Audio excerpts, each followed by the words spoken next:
Do you want to learn more on how to put money to work in regenerative food and agriculture? Follow our video course via investinginregenerativeagriculture.com/course or in the links below. Now, on to the podcast. How do you sell 100,000 soil carbon credits to a giant company like Microsoft? What's the role of remote sensing and blockchains in selling ecosystem services? And why did Regen Network decide not to build on top of Ethereum? Welcome to another episode of Investing in Regenerative Agriculture, investing as if the planet mattered. A podcast show where I talk to the pioneers in the regenerative food and agriculture space to learn more on how to put our money to work to regenerate soil, people, local communities and ecosystems while making an appropriate and fair return. Why my focus on soil and regeneration? Because so many of the pressing issues we face today have their roots in how we treat our land, grow our food and what we eat. And it's time that we as investors, big and small, and consumers start paying much more attention to the dirt/soil underneath our feet. In March last year, we launched our membership community to make it easy for fans to support our work. And so many of you have joined as a member. We've launched different types of benefits, exclusive content, Q&A webinars with former guests, Ask Me Anything sessions, plus so much more to come in the future. For more information on the different tiers, benefits and how to become a member, check gumroad.com/investingregenag or find the link below. Thank you. Welcome to another interview today with Christian Shearer, CEO of Regen Network, which aligns economics with ecology to drive regenerative land management. For instance, through the Regen Registry, which allows land stewards to sell their ecosystem services directly to buyers around the world. We had Gregory Landau on the podcast in July 2017, a long time ago, when we already discussed some of the blockchain solutions they were working on. And I'm extremely happy to have Christian for this long overdue interview to check in and to see how much has happened since then. Welcome, Christian. Thanks a lot. Thanks a lot for having me, Koen. I really appreciate it. And to start with a personal question, we always love to ask, why soil of all the things you could be doing with your precious time? Sure. Why soil? Wow. Such a beautiful topic. And I think there's actually two levels for me that I want to share around why I'm passionate about soil. One is ecology, and the other one is human society and living a fulfilled life. So first of all, in terms of ecological regeneration, soil is just like the foundation of ecological regeneration. If we're going to have healthy ecologies, healthy waterways, healthy food, healthy biodiversity, our soil is the place to start, basically in every ecological type. Starting with the soil will help jumpstart the ecological regeneration we're after. And the second reason is that I personally am really focused on human happiness and human fulfillment. And I've found that when humans engage with the soil, when they grow their own food and they create relationships with plants and the soil, and they get dirt underneath their fingernails and breathe in that engagement, their lives become richer. And so I really invite more and more people to create a relationship with the soil, to learn what good soil is and what bad soil is, and how they can be a player in the production of good soil and healthy ecosystems in general. It sounds like you had quite a profound soil experience, if we can call it like that. Do you remember when you saw that potential and when soil made you happy for the first time? Sure. I guess when I was 25, I started a ecological education center in northern Thailand with a bunch of friends. So I kind of brought a bunch of friends together and said, let's ditch the whole idea of having careers in our lives and let's just buy some land, build some bungalows, and, just live the good life. And at that time, I didn't realize I was going to be diving into permaculture and ecological agriculture. But the way things went, we started realizing we need to know how to grow our food and grow the mangoes and the passion fruit and the papayas. And we need to learn how to build our homes. And so I went through this huge learning curve. And during that process, we invited in volunteers and we invited in permaculture design teachers, and just a huge amount of passion and excitement was generated around revitalizing the landscapes, and lit something in me that wasn't there before. Big credit to Jeff Lawton, one of the first permaculture teachers that I had. He's just an incredible storyteller and he brought so much inspiration to me to basically craft my life around the idea of permaculture design and the fact that I am the designer of my life and what happens around me. And soil has been an important part ever since the start.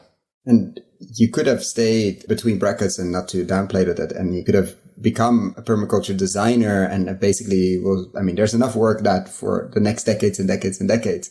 But you didn't. You went into a very technology-focused journey. How did that happen, and how did you end up literally on the blockchain?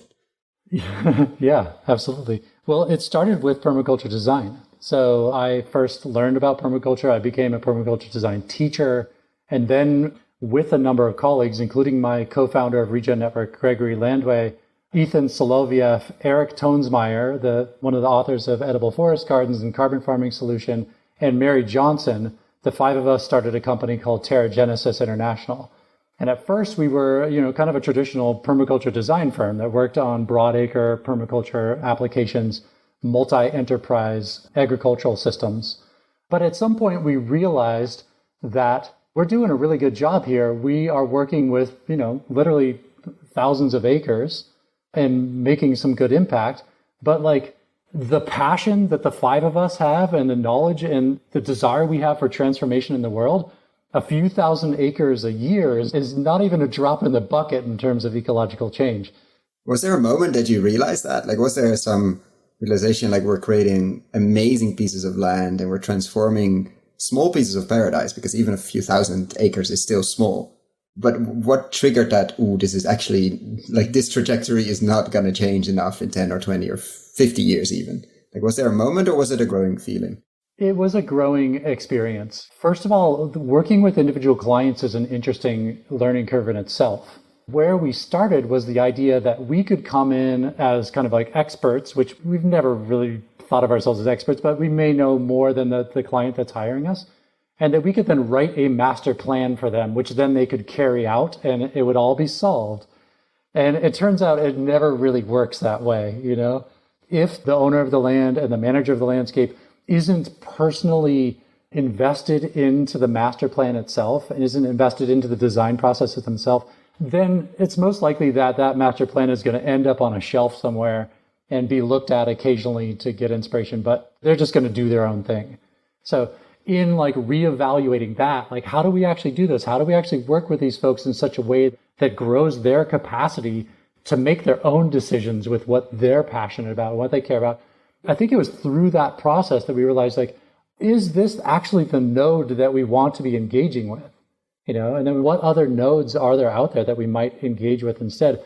And at Terra Genesis, we decided, what if we could intervene in existing supply chains instead? Work with natural products companies, work with companies like General Mills and Nutiva and these other companies that have a deep desire to be engaging with regenerative agriculture, and some of the expertise and the background that we're bringing may be helpful to them.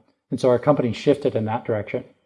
Now, to make a long story short, after some success in that realm and really being the voice of regenerative agriculture in the natural product space for a number of years, we started to recognize that there was some critical infrastructure missing. So the way that I tell the story is a company like Mega Foods, who is one of our clients that really, really deeply cares about high quality food products and regenerative agriculture as a source for those products, they were literally investing hundreds of thousands of dollars into upgrading their farmers and their farmer practices in their system, a lot of deep care and engagement there. And then they could kind of share that to their customer base. We're working on growing soil. We're working on sequestering carbon. We're working on reestablishing biodiversity in our landscapes. And the brand down the road would simply hire a film crew for the day and go to a really cute farm somewhere and shoot a $5,000 video talking about how much they care about farmers. And from the consumer's perspective, it was really difficult to tell them apart. The regen washing from Yeah, exactly. Which of these companies can we trust, or can we trust either of them? And it was kind of from that seed that we recognized there is some really important core infrastructure that's missing. And that's where the idea of Regen Network and an open distributed ledger of what's true and what's not true about ecological claims came to be. And so, Regen Network was born in 2017. We mapped it all out on a big whiteboard, and it's all gone from there. And how close is it to that big map on the whiteboard you drew in that summer of 2017?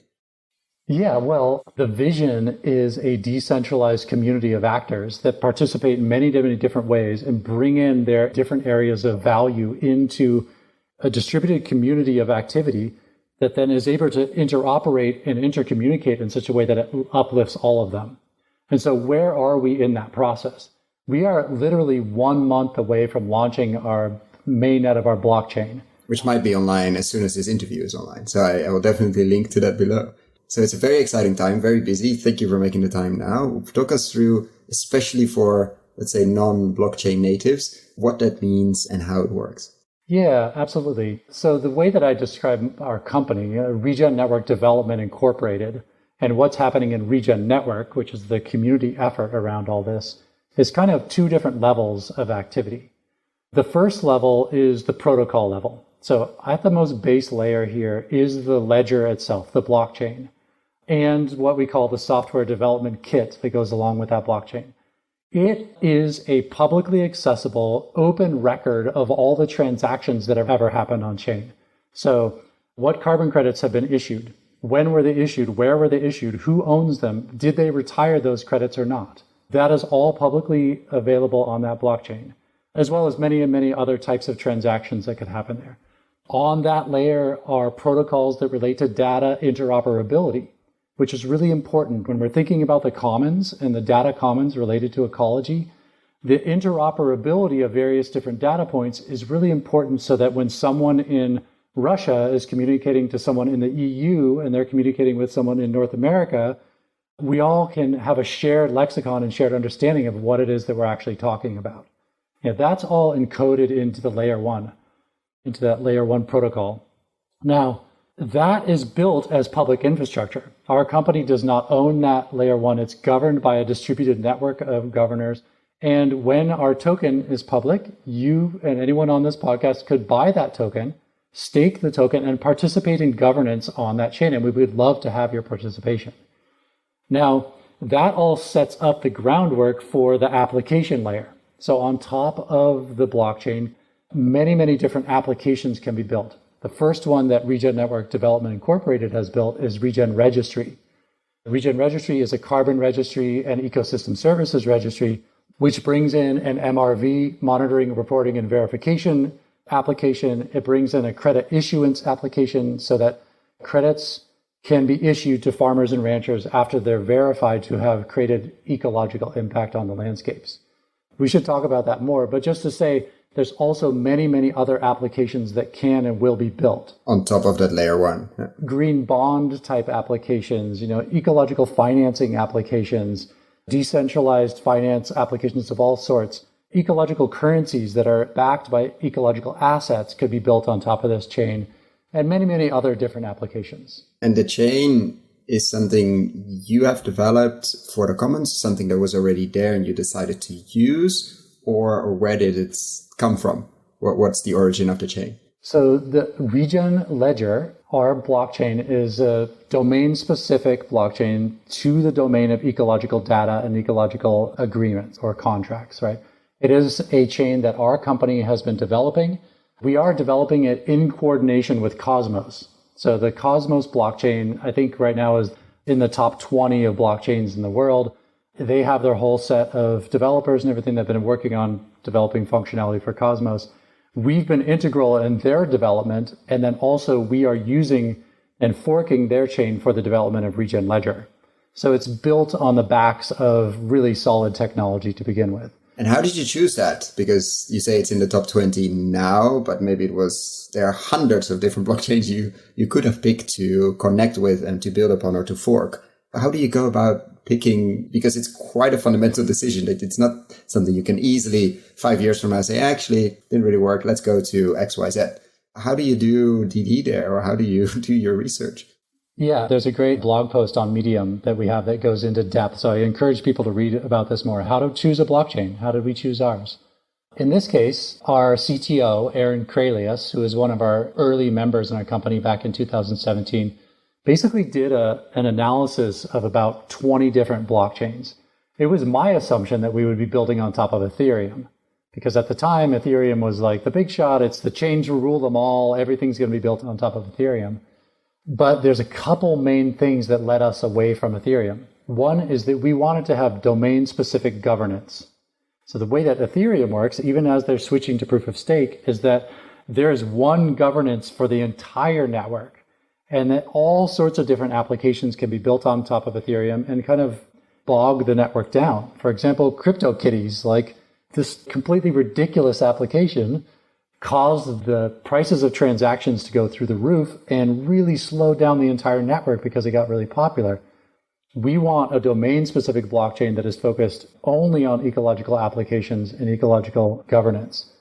Now, the governance part was an important part. In the Cosmos ecosystem, it's called the Internet of Blockchains.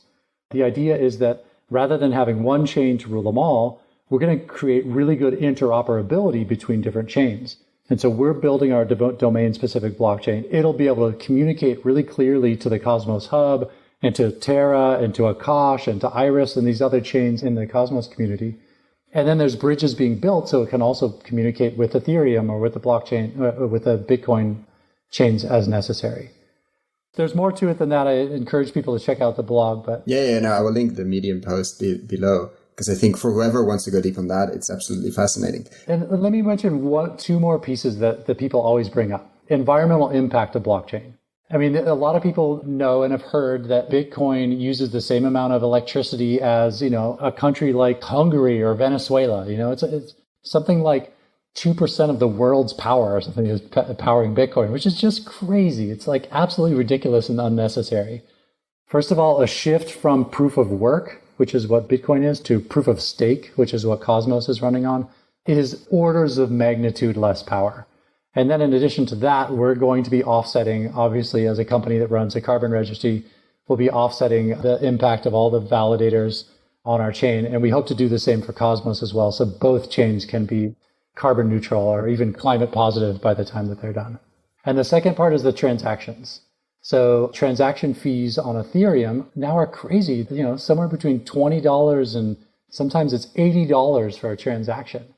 And if we're simply trying to have farmers log ecological data transactions on our chain and they're going to have to pay $20, that's just not going to fly. So having transaction fees on the order of magnitude of more like a penny to 5 penny to 10 cents is much more tenable for the whole world ecosystem services. It's essential, basically. And so you've been building that for the last 4 years, actually, almost. And you, I wouldn't say recently got a big breakthrough because you have had many, but definitely a big one where suddenly the world or the rest of the world paid a lot of attention. You sold with partners to Microsoft a very, very interesting deal in terms of carbon credits and all of that around. Can you walk us through why that is so special and why suddenly everybody paid attention to that? I think I got from 3 or 4 different people the article sent, like, look what's happening there. And it's definitely inspiring. So can you walk us through that, how that happened and what it actually means? Yeah, absolutely. So, high level, I can't give the exact details of the deal, no, but of course. High level in the range of 100,000 tons of credits sold to Microsoft in the $10 to $20 range per ton. We partnered with an organization called Impact Ag Partners in Australia. We had Bert on it twice. I will definitely put his interviews in the show notes. Yeah, Bert is great. That whole organization is great. And they're working with some incredible land managers, like through the Wilmot Cattle Company and other folks. Basically, Impact Ag Partners is a grasslands management firm in Australia. They work with individual landowners. We worked with 3 of their landowners who are practicing intensively managed grazing practices on their properties and having incredible outcomes. I haven't actually been there yet, which is, I'm going to have to go for sure. But the photos and videos of Wilmot in particular are just an incredibly beautiful landscape. It's obvious that the landscape is thriving. And from what we understand, the soil organic carbon on Wilmot has gone from 2% to over 4.5% over the time that they've been practicing intensively managed grazing. We worked with those 3 different groups, and they had already been collecting soil samples and geolocating those soil samples in the past. And so we were able to set a baseline of 2017 on those projects and issue credits for the changes in activity between 2017 and 2020. Our science team developed a remote sensing methodology that minimizes the need for soil samples on the ground while using Sentinel-2 satellite imagery and data to basically take virtual samples across the entire landscape and have a very nuanced understanding of where the soil is, where the carbon is, and how that carbon has changed over time in the landscapes. So there's a couple really exciting things about this. One is the introduction of this new methodology, which we believe brings higher accuracy and lower costs to the measurement of soil carbon in grazing systems. We've open sourced that methodology and are inviting others to use it. Yeah, I saw a webinar on it, I think of December last year. I think I'll put it in the show notes as well. Absolutely fascinating how you use, and I would love to unpack that a bit, because a lot of people are saying remote sensing, and I don't think many people understand what it actually means. Like, how do you go from that, from satellite imagery that is public, because it's a European open source satellite, to actually selling credits to an organization like Microsoft? Like, there's a big gap between that. And you had some soil samples. So can you walk us through that process and why it's an order of magnitude better and cheaper than basically doing soil samples on every different field on different places? And what kind of size, how would you do it normally? And why does remote sensing make so much sense in this case? Yeah, absolutely. So if Wilmot Cattle Company, for example, was to follow the ACCU, which is the Australian Carpet Credit Units program and methodology, they would be asked to take somewhere between 200 and 300 soil samples across their landscape. And their landscape is about 2,000 hectares in size. So one every 10 hectares or so. Every year? You don't have to do it every year, but you have to set a baseline. And then whenever you want to measure the change in carbon, then you have to do it again. Right? So that, those soil samples can cost anywhere from $200 to $300 a piece. And so we're talking about $40,000 to $60,000 just to set a baseline, and then again to determine whether you've actually sequestered carbon or not. Because you have to do it in obviously a proper way, GPS it, send it to a lab, wait for the result, etc. Yeah. Exactly. And so what you end up with as well is a static understanding, an average across the entire landscape. So if you were looking at a map that shows the value, the entire landscape would be the same color. It's like, we have sequestered exactly, however much it is. So that's very expensive. It basically means that only the largest landholders that are well capitalized can participate, and it excludes the vast majority of the world. And a lot of their earnings end up going towards fees rather than ending up as additional capital in the pockets of these land stewards. So it's always been our aim from the beginning to democratize access to these markets, to reduce the cost barrier to entry, and to make the verification of these things more accurate. So working with our lead scientist, Dr. Giselle Buhmann, who's a remote sensing and ecology PhD out of Argentina, she developed the Carbon Plus methodology, which is publicly available on our website for anyone who wants to read into that. The way that it works is rather than taking 200 to 300 soil samples, we take between 20 and 30 soil samples. So that reduces it by an order of magnitude for the cost of the actual sampling. We take exact GPS locations of where those samples were taken. And then we use remote sensing, satellite data, to correlate the data and the figures we found on the ground with the data that's coming from remote sensing. So if you think about it numerically, there's a numerical figure for soil organic carbon coming off of each of those spots. And then there's a numerical figure from various different bands of the satellite imagery. And we were hoping to find, maybe a 75% correlation between the remote sensing and the ground truth data.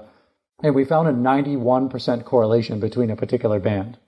That then allowed us to say, okay, now we can extrapolate that correlation across the entire landscape and give a very nuanced view and understanding of where the soil carbon is and where it isn't, and then create maps that show a change in carbon over time, which is not only makes our measurements of soil organic carbon more accurate, but also is an incredibly valuable tool for these farmers because they can see, oh, wow, on that paddock, when I grazed the cattle in the spring, when the grass was really robust, I had more carbon sequestration than when I grazed it over in that paddock in the fall.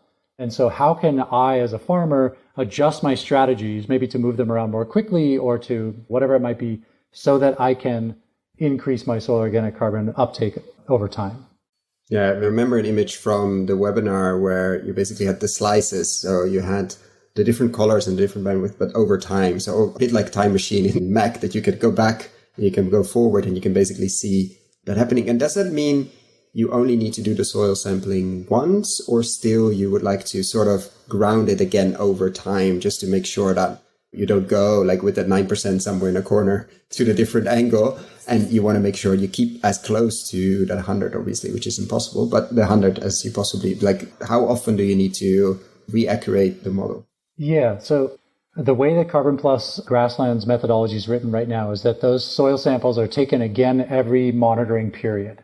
So when we sign up with a company like Wilmot Cattle Company and Impact Ag, they've signed a 10-year crediting period. And in that 10-year period, there are 6 monitoring events. So we don't need to do it every year.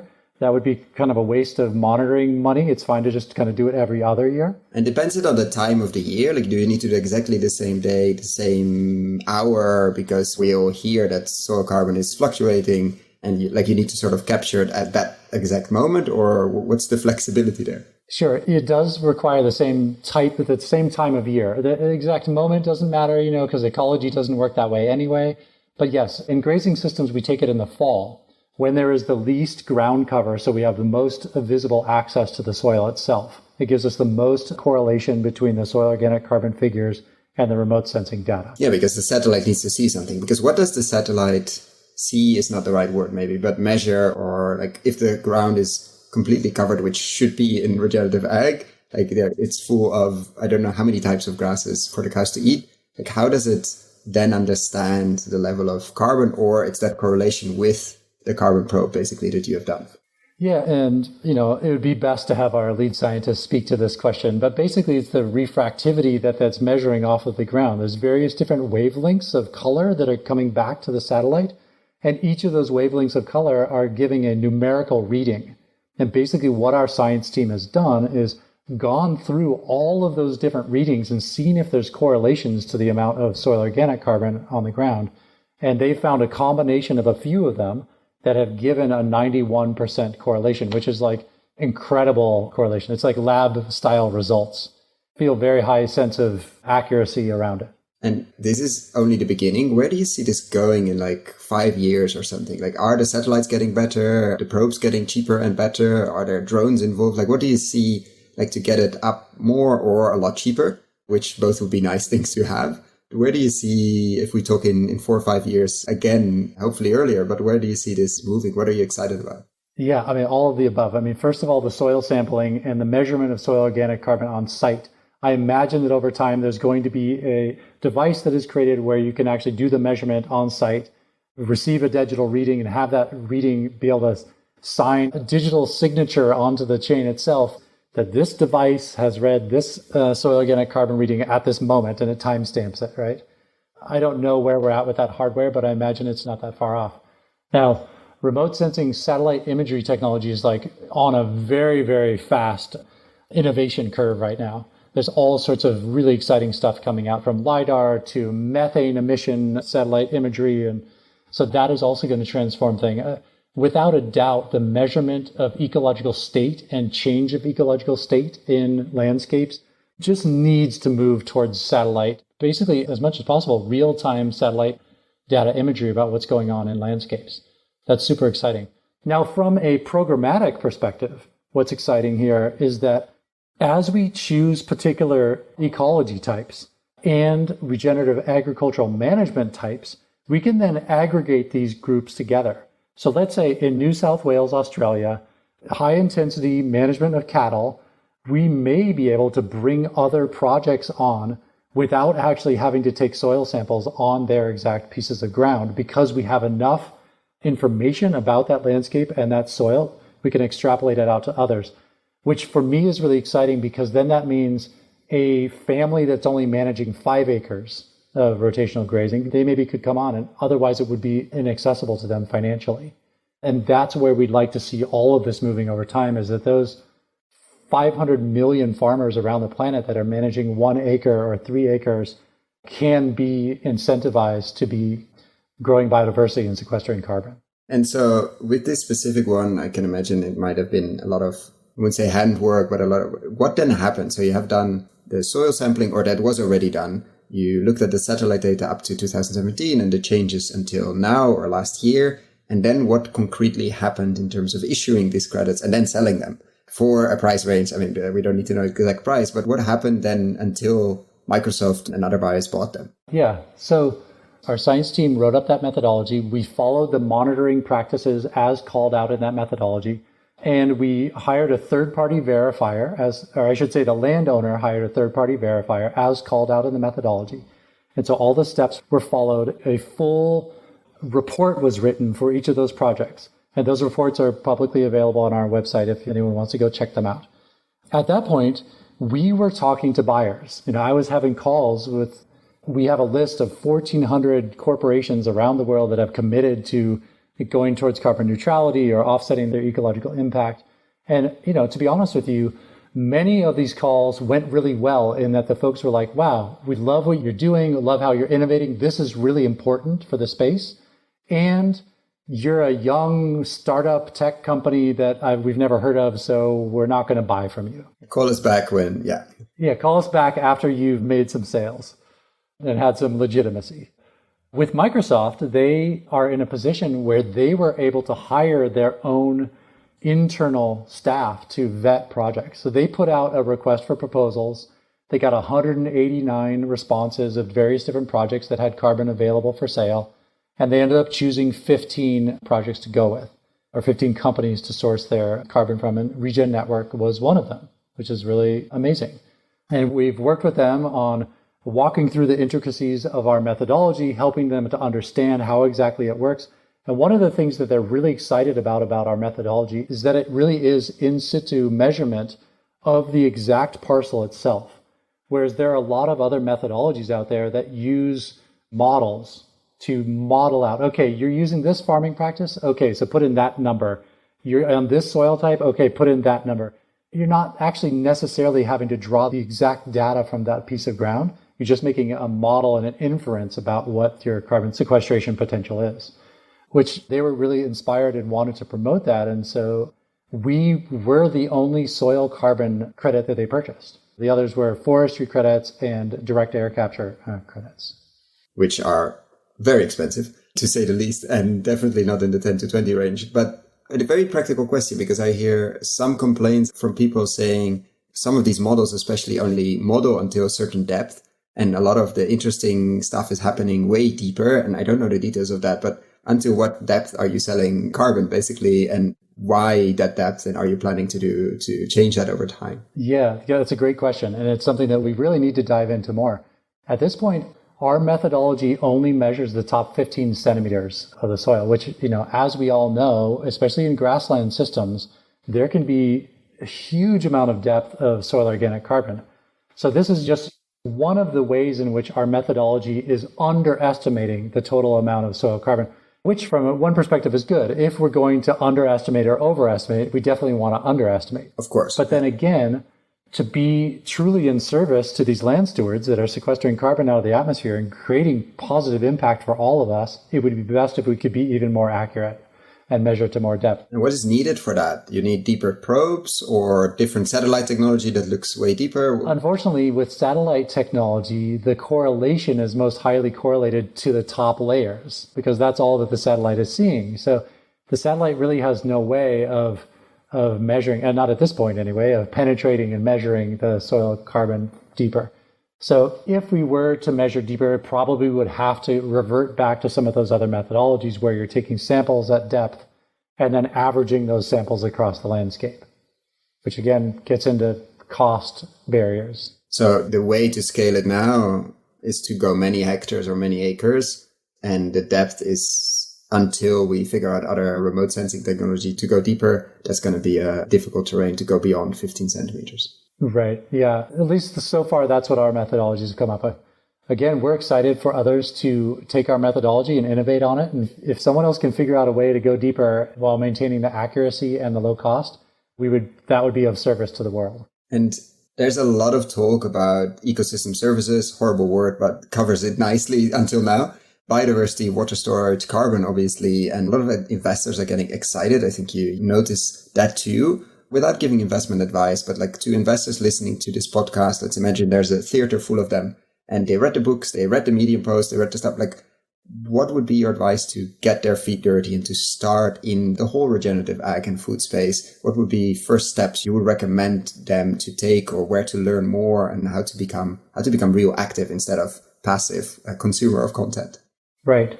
So speaking from an impact perspective, my understanding is that what is most holding back regenerative ag from just going exponential, and it is going exponential, it just still hasn't hit that hockey stick curve yet. I've seen it in many decks, but I haven't seen the curve yet. Right. Haven't seen it out in the real world yet. It's going. That's right. Well, financing can help with that.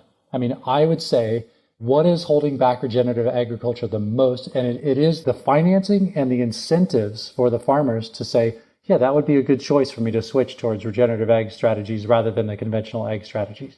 So you're saying financing for farmers or financing in general? That's right. Financing for farmers, yeah.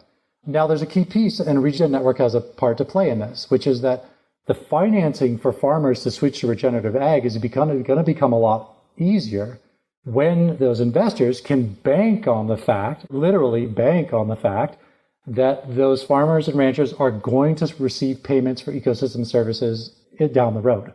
So if you knew for sure that switching your grazing operation from conventional grazing strategies to regenerative ag strategies was going to produce carbon credits and other ecosystem services credits that could basically guarantee a particular amount of income, now you can make a case for impact investors getting involved and getting a reasonable return on investment. And we're starting to see that. I mean, my expectation is that soil carbon methodologies are going to become more and more of a focus. And we're seeing this with the Biden administration here in the United States with the USDA. We're seeing this with the purchase from Microsoft of our credits. And coupled with that, I very, very strongly suspect that the price of carbon is going to go up over time. So that return on investment for investing into management strategies that return ecosystem services is going to go up over time. And those farmers are itching for that investment. Literally, these farmers, they don't want to be spraying chemicals on their land. It just seems to be the most viable way to get a sure return at this moment. And insurance, yeah, and crop insurance in many cases. And insured return, that's right. And that price in that range, how did that come about with Microsoft or with other buyers? There's no market yet, or there's no market price, etc. Yet you're expecting it goes up? Was it a negotiation with the Microsoft folks, or how did that happen, and how did you land on something? Yeah, I mean, we had a range of prices for our credits that we set after consulting with a number of experts and looking at the markets. And just like you said, the voluntary carbon markets are very opaque. It's very difficult to find out what's being sold at what prices. And they literally range from $1 a ton or even a little bit less to $75 a ton. Stripe recently paid $75 a ton for some of their carbon. We found a range of between $10 and $25 a ton, depending on the volume and who was buying it and what their interest in that was. And then when Microsoft approached us, we talked with them about a volume discount and worked with them on a price that would work both for the land stewards. We basically brokered the deal between the land stewards and Microsoft and found a price that everyone felt good about. And since that news broke, have you seen a lot of other, from that 1,400 companies that you have on your list that have let's say, a climate positive pledge, have you seen a lot of interest? Have you been busy brokering other deals? Hopefully, I hope at least. Has there been a few of them said, now actually you're still a startup, but you actually have something to show for now. Let's talk. Have you seen some movement that is encouraging? Absolutely. So both on the land steward side and on the buyer side, we've had a huge uptick of incoming requests for our services to be able to buy carbon credits for their offsetting purposes, as well as to be able to work with the farmers and ranchers on producing credits that represent their impact. And we're excited. If anyone out there is listening to this that's interested in, certainly get a hold of us. We'd like to work with you on either sides of that equation. And beyond carbon, there's a lot of talk, or not a lot. Let's say there's a niche of talk around biodiversity and water storage, and you've named this Carbon Plus. I'm suspecting the plus stands for more than carbon. That's correct. What do you see there in those very nascent markets, honestly? What's the interest? Is there interest from buyers? Is there land stewards obviously are interested as well? What do you see in the beyond carbon market? Yeah, there's a lot of interest. So first of all, the Carbon Plus credit is, we created fairly simple methodologies to add on biodiversity, like ecosystem health index, soil health index beyond the carbon itself, and an animal welfare index, and just tag that onto the credit itself. So Microsoft purchased the Carbon Plus credit. Of course, they were out to get carbon. They liked that it had additional co-benefits associated with it, but I can't say that they necessarily that was a big selling feature for them. But I do expect that having co-benefits associated with carbon in the markets is going to be a sought out feature and is going to demand a higher price over time. So we're excited about that. At Regen Network, we certainly are not myopically focused on carbon. Carbon is not the problem with the world. The problem is a very holistic set of circumstances, and carbon is one of the indicators, right? So yes, we need to sequester carbon, but perhaps even more importantly, we need to build soil and we need to build biodiversity and build habitat back into our landscapes. And so we really want to encourage that. Now, there already are really robust markets for water. Water is a huge market out there. We haven't yet gone into those markets as a company, but again, we're building a platform that invites the participation of many different applications. So if there are folks out there that have a deeper connection to those markets, let's work together. Let's figure out how you can build onto our platform and become interoperable with our systems. The biodiversity markets are really interesting. And then the kind of wetlands mitigation type of projects, where a development project that needs to offset the negative impact they're creating is basically purchasing credits in very similar bioremediation types in other landscapes, is also another market that's pretty robust and growing fast. So all of those are on our roadmap and will come in due time. In due time. And just to shift gears a bit, let's say you are no longer running Regen Network, but you are an impact investor with a fairly large portfolio, let's say $1 billion.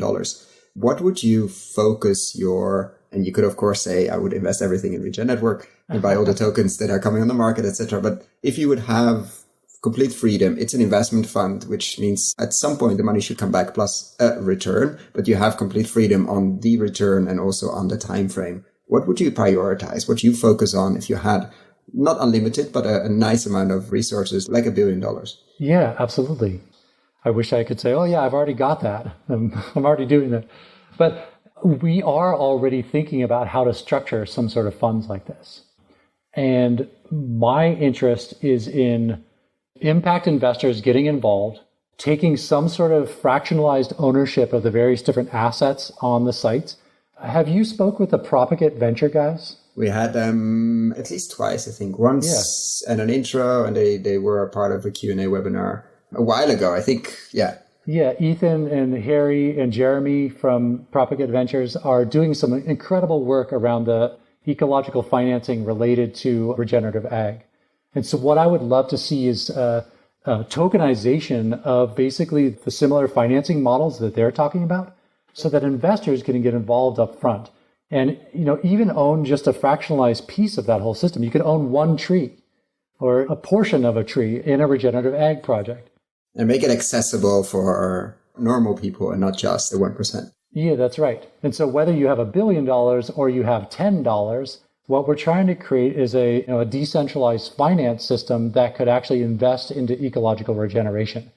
And what that would look like is, like I mentioned, some sort of fund that is making investments. Those investments are then having some sort of return that comes back to those token holders in the end, in the form of, in the case of Propagate Ventures, they're mostly focused on the actual agricultural output or timber output of their plantings. But we're going to be teaming up with them and also bringing the ecosystem services layer to that. So additional benefits for all of those investors would be the carbon and the ecosystem services outcomes that are associated with those projects. And we could literally very rapidly scale up the adoption of regenerative agriculture if those types of financing mechanisms were scaled. Yeah, we discussed that actually, I think, in the interview with them as well, in solar, and especially the lease markets and the finance markets on home solar or company solar just exploded solar around the world because the technology made sense and the application needed to be financed, and it was a very stable, or is a very stable return. And that means it's a finance question. It's no longer, and of course with trees, it's slightly different because there are other risks, but the same, I mean, they need maintenance and it's a similar question, not exactly the same, but something that finance can enable sort of time travel and get a lot of long-term interesting assets literally in the ground. That's right. So it's something that we need a lot more of. Now, if you combine that with what's happening in the decentralized finance space in the blockchain, what's called DeFi in blockchain, where there's a huge amount of activity and money being made right now and things moving around, you move away from the centralized paper-based contracts version of all that.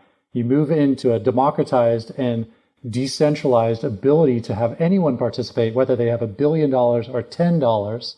And now you have a system where you can create incentives for investors and give them the liquidity to exit their position at any time while taking in those fiat dollars, transferring them into tokens, giving the fiat to the landowners so that they can actually implement the regeneration.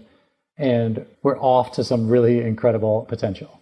Yeah, I think it's often that liquidity, and because if you invest traditionally in trees, it's going to take a while before you can have any kind of even partly exit, or partly your money is blocked for and locked for a long time, which means transaction fees are high, which means many people won't. It's very simply, they don't even have access to it, let alone if they could, they wouldn't, for very good reasons.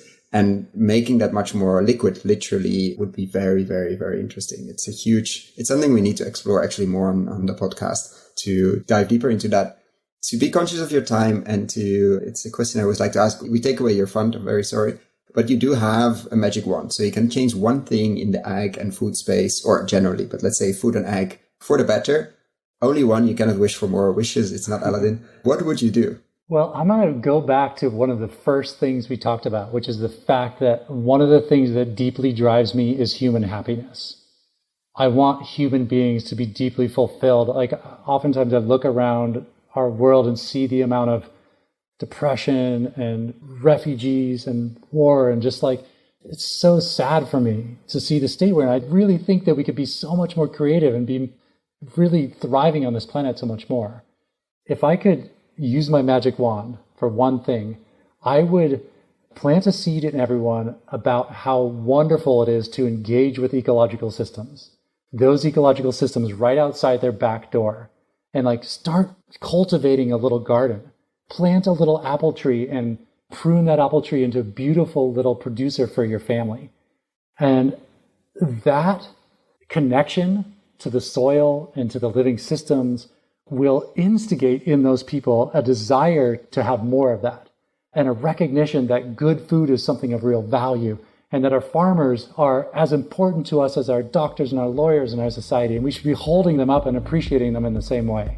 So that's what I want for people, is to have that in their heart intrinsic connection with natural systems. I think it's a perfect way to end this interview. Thank you, Christian, so much for your time, for sharing and your journey. And let's make sure it's not another 4 years before I check in again with Regen Network, because a lot is happening and a lot is going to happen over the next 12 months, 24 months, 36 months, etc. Yeah, great. Thanks a lot, Koen. It's been a pleasure.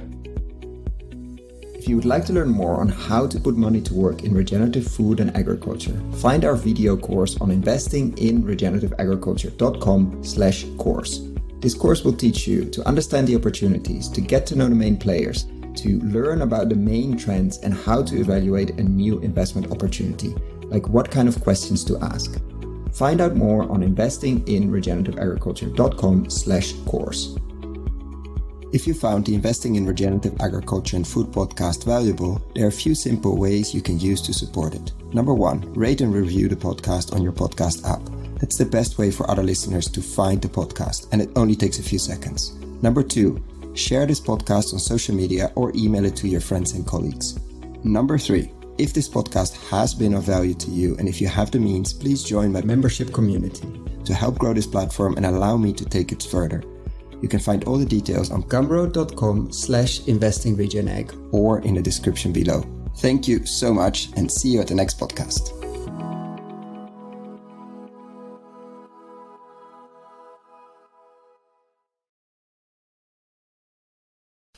Dear friends of the podcast, I'm super excited to share with you the online video course Investing in Regenerative Agriculture and Food. How to put money to work in regenerating soils at scale and growing a lot of tasty food while doing it.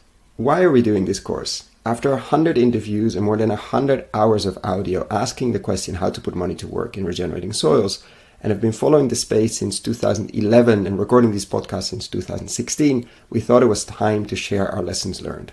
What have we seen in the space over the last years? How have we built our decision-making framework? What to focus on with the podcast? How have we picked interviewees? What questions should you ask? What is happening in the space? What should you read? What should you listen? What should you watch?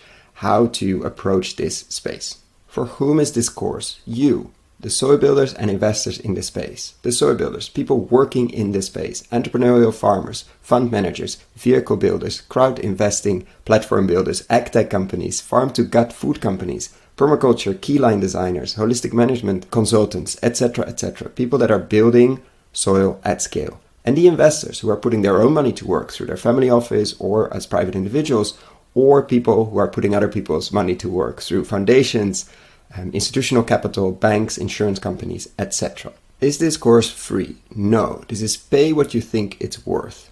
Meaning, I have no way of knowing what this course will be worth to you. And I'm very aware that among the listeners of this podcast, we have people with very different means. So I'm inviting you, if this course is creating value to you, and if you have the means, to consider paying what you think it's worth. Thank you. So what is this course? It's currently a series of 17 videos, mostly ranging from 10 to 15 minutes, plus PDF slides, so you don't have to ride along.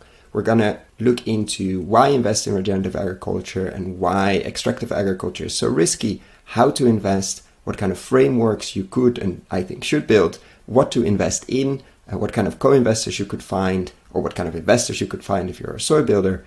Every lesson will have a digging deeper part where I will share what kind of reports, what kind of interviews, what kind of videos you can look into if you want to dig deeper. We're going to look at nutrient density, landscape design, and a lot more. So what is it not? It's not a list of investable deals. Unfortunately, that doesn't exist in this world. We're really at the beginning of the regenerative agriculture and food revolution. It's also not investment advice. Before making any investment, please find professional investment advice. So get ready, get a cup of coffee, a cup of tea, or whatever you're drinking, click on the link below, sign up, and I'm really looking forward to your feedback.